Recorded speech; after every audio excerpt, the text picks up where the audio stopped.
ऋग्वेद के अंदर एक ऋचा में एक श्लोक आता है, भोगा न भोक्तम वयमेव भोक्ता तृष्णा न जीर्णा वयमेव जीर्णा। कि बहुत बार हमें ऐसा लगता है कि हम भोगों को भोग रहे हैं, हम पानी को पी रहे हैं, हम गाड़ी को चला रहे हैं, हम घर में रह रहे हैं, हम श्वास ले रहे हैं, हवा को ले रहे हैं। लेकिन वेद हमें समझाते हैं कि भोग को हम नहीं भोग रहे हैं। हम कौन होते हैं भोग को भोगने वाले? भोग हमें भोग रहा है। हम पानी को नहीं पी रहे, पानी हमें पी रहा है। हम हवा को नहीं ले रहे, हम हवा को लेने वाले होते कौन है? हवा हमें ले रही है। और जब तक हवा चाहती है कि हमारे धड़कन शुरू रहे, तब तक हमारे अंदर आती रहेगी।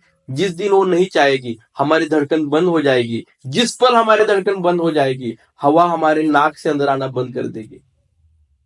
उसी प्रकार से हम अन्न को हम भोग नहीं रहे हैं, अन्न हमें भोग रहा है। अन्न से कारण हमारा पोषण हो रहा है। और इस पंच महाभूतों का हमारे ऊपर विशेष जब तक कृपा रहेगी, तब तक इस शरीर के आकृति में हम इस संसार में रहेंगे।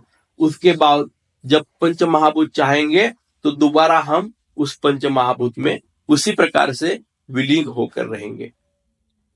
और इसीलिए हमारी भारतीय संस्कृति, भारतीय परंपरा जब जीवन के बारे में देखती है, सोचती है, समझती है, तो हम दोहन के ऊपर जोर देते हैं, शोषण के ऊपर नहीं।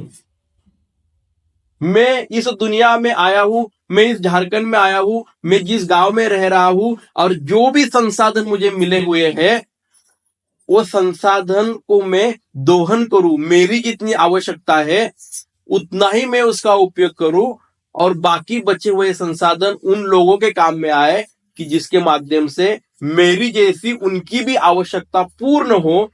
यह जो विचार है, यह भारत का मूल विचार है। और इस कारण हम जब पर्यावरण के बारे में सोचते हैं, गांव के संसाधन के बारे में सोचते हैं, खेती के बारे में सोचते हैं, अनाज के बारे में सोचते हैं, हमारे आसपास के व्यक्तियों के बारे में सोचते हैं, हमारे परिवार के जनों के बारे में सोचते हैं, तो हमारे मन के भीतर यही विचार आता है कि मेरा भी हित हो, लेकिन मेरा हित होते होते मेरे साथियों का भी हित हो। मेरी भी भूख मिटे, लेकिन मेरी सिर्फ भूख ना मिटे, मेरे परिवार की, मेरे गांव की भी भूख मिटे। जिस प्रकार से मैं चाहता हूं कि मेरे बच्चे पढ़े, आगे बढ़े, उसी प्रकार से मेरे पड़ोसी के भी बच्चे पढ़ने चाहिए, मेरे दूसरे मोहल्ले में रहने वाले मित्र के भी बच्चे पढ़ने चाहिए। ये जो हमारा दोहन का भाव है, वही भारत का मूल विचार है। और वही फिर हम सर्वे भवन्तु सुखिना के माध्यम से दुनिया के सामने रखते हैं, और दुनिया चौंक जाती है कि ऐसे कैसे विचार हो सकता है। जहां पे वो शोषण की बात करते हैं, वो कहते हैं कि आप आए हैं तो बाय हुक और बाय क्रूक जिस प्रकार से करना है आप उसको एक्सप्लॉइट कीजिए, आगे का मत सोचिए, पीछे का मत सोचिए।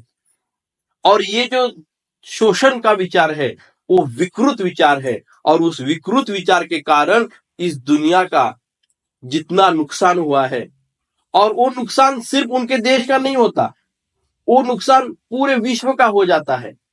और इसी कारण हमारे देश के भीतर जो एक ग्राम के स्वावलंबन का एक संकल्पना सदियों से चलती आई है, हजारों सालों से चलती आई है, वह संकल्पना ही इस दोहन के विचार के ऊपर आधारित है।